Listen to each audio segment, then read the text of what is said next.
Do you hate studying Japanese? Grammar drills, vocab lists, boring textbooks? Here's the truth. You don't need to study Japanese to learn it. You just need to live with it and enjoy it. In this video, I'll show you 5 fun ways to learn Japanese without feeling like you're studying. Let's make Japanese part of your life and have fun with it. Start watching your favorite anime, but turn on Japanese subtitles.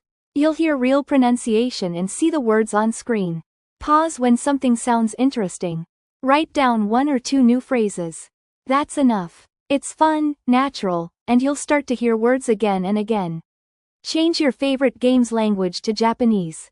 Try Animal Crossing, Pokemon, Genshin, or even a Nintendo game. You'll start to recognize common words like start or continue. Gaming becomes study, without feeling like study. Music is a powerful way to connect with language.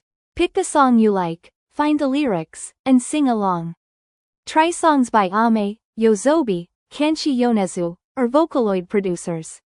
Even if you don't understand everything, your ear will start to feel the language. Use apps like HelloTalk, Tandem, or Discord to chat with real Japanese speakers.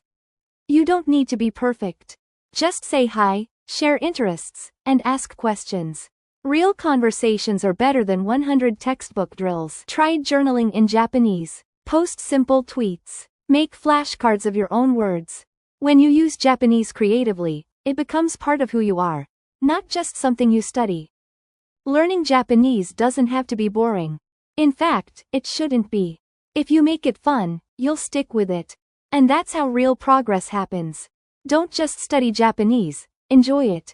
Thanks for watching. See you next time.